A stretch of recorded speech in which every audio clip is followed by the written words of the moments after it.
kendimize oyun yapıyoruz. Klişe sürekli seçilen isimler. Sürece köpekten herhangi bir beklentiniz olmamalı. Bir de şöyle bir şey de çok duyuyoruz. İşte sonu A ile bitsin.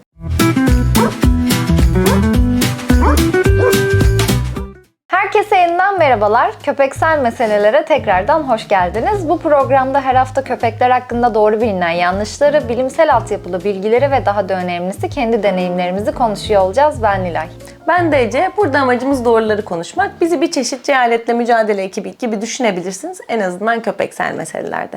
Bu haftaki konumuz köpeklerin ismini seçerken nelere dikkat etmemiz gerektiği olacak. Çünkü İnsanlar köpeklerin ismini seçerken gerçekten çok ciddi zaman harcayabiliyorlar.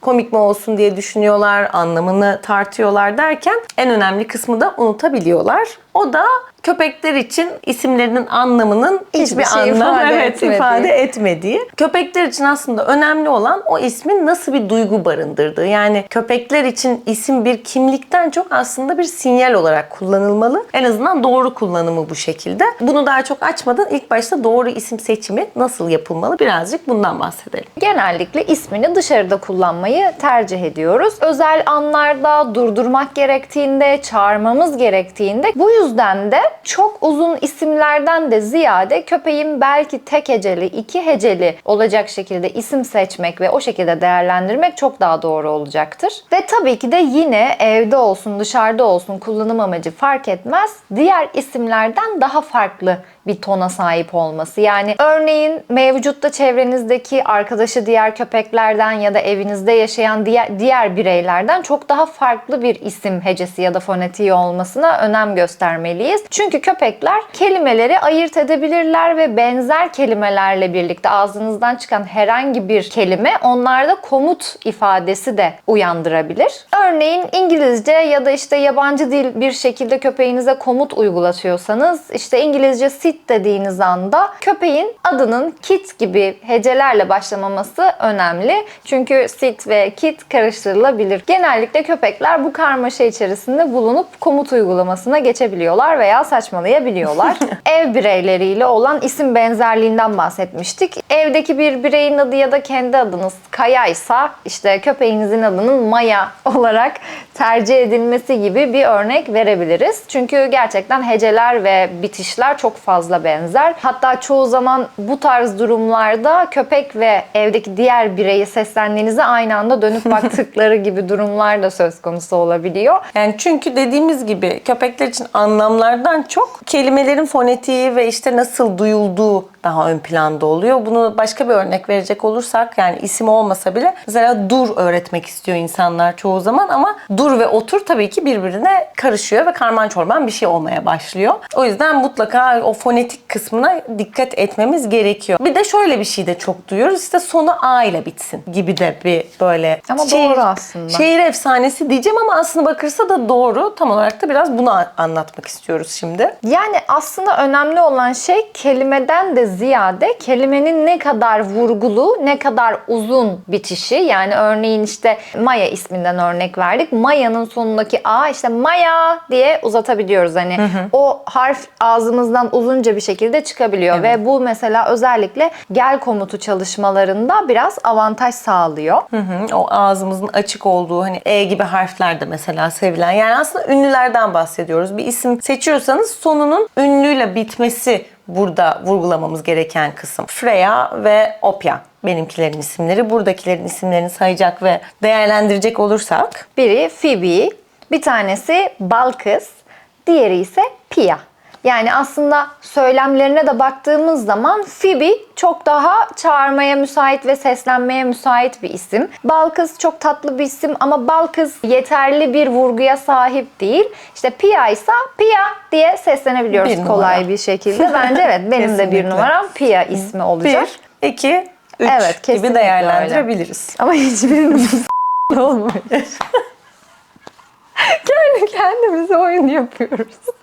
Fark ettiyseniz hiçbirinin de bakmamış olması birazdan değineceğimiz önemli bir konuya da bizi daha erken getirmiş oldu. İsme karşı duyarsızlaşma. Ama buraya gelmeden önce bu işte A ile bitenleri ve bu heceleri biraz daha açalım istiyoruz. Şimdi ünlülerle bitmesi dışında bir de başta Nilay'ın dediği gibi hecelerinin de az olması gerçekten burada önemli oluyor. Bir de tabii ki bu isimlerin bir başlangıcı olması gerekiyor ve bunların da hani Balkız'da olduğu gibi bu kadar sessiz olmaması aslında Balkız. daha önemli.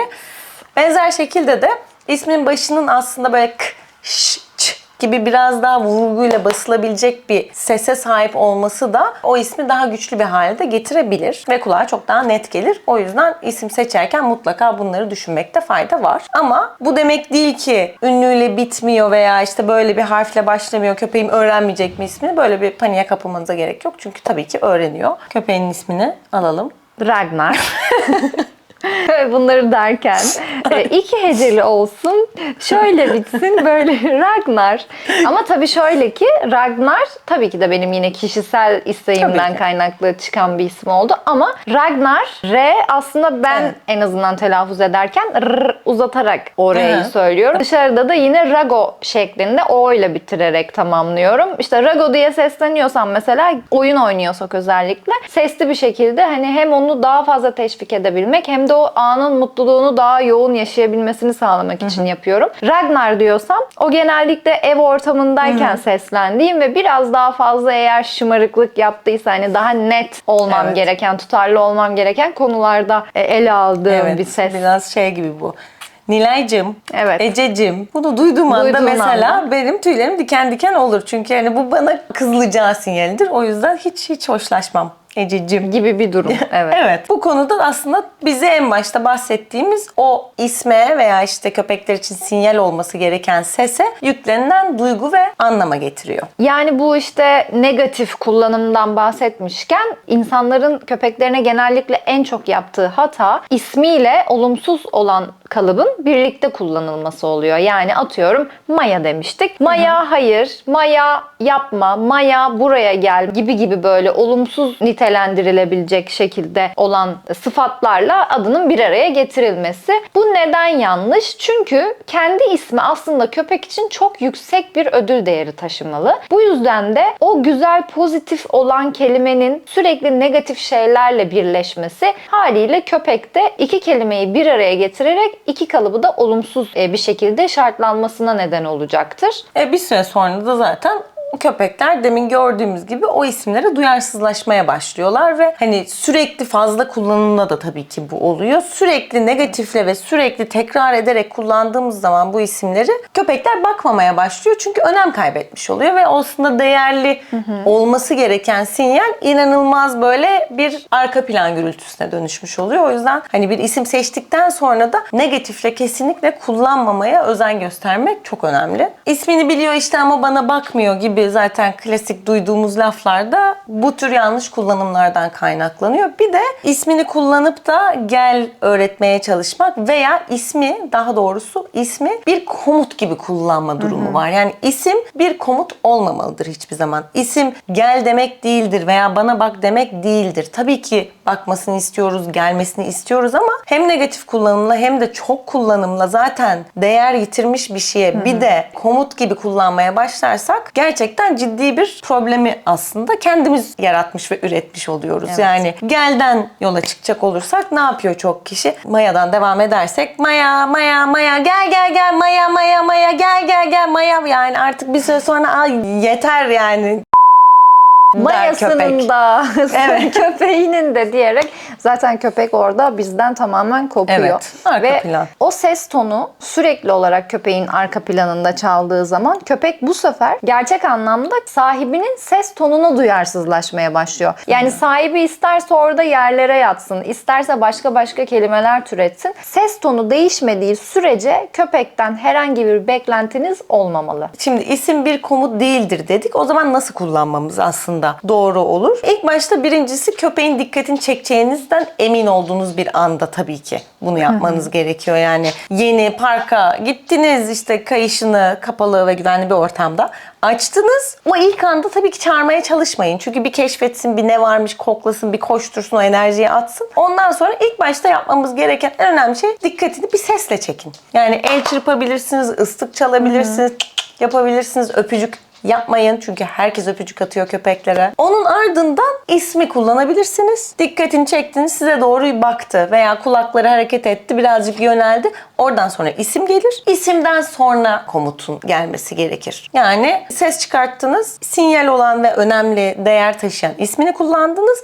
Daha sonra komut neyse, işte gel mi, otur mu, bak mı, neyse o şekilde söylemeniz gerekir. Aslında ismin de doğru kullanımı budur. Yani otomatik olarak Maya gel değil. Önce ses odaklandıktan sonra Maya, o da orada bir coşku ve mutluluk vermesi gerekiyor çünkü köpeğe. Sonrasında gel komutu ya da dediğimiz Evet. gibi ne vermek istiyorsanız o noktada. Kendimizden de düşünebiliriz bunu basit bir şekilde. Yani evde veya dışarıda birisi Ece diye seslendiği zaman büyük ihtimalle dönüp bir bakarım. Ama sonra şey yaparım yani.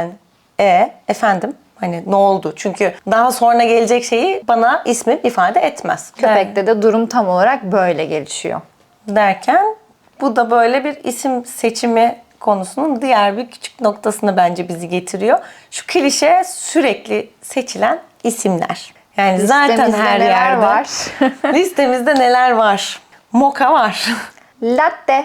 Şans daha son yıllarda az ama Tarçın var. Tarçın tabii ki de olmazsa olmaz bir tabii Cooker ki. ve Poodle isimlerinden. Bende Leo var çok fazla. yani bunu anlatıyor olmamızın sebebi de dışarıda kalabalık ortamlarda çok fazla aynı isimde köpek olduğu zaman çok fazla gene duyarsızlaşmaya veya kafa karışıklığına yol açabiliyor. O yüzden isim seçerken hani daha orijinal, az duyulan bir şeyi seçmekte de mutlaka fayda oluyor. Ya genel olarak isim gerçekten bahsettiğimiz gibi özel bir değer taşımalı, komut olarak asla kullanılmamalı ve aynı şekilde negatif bir cümleyle de ya da negatif bir söylemle de asla bir araya getirilmemeli diyoruz ve bu haftayı da bu şekilde sonlandırıyoruz. Bizi izlediğiniz için çok teşekkür ederiz.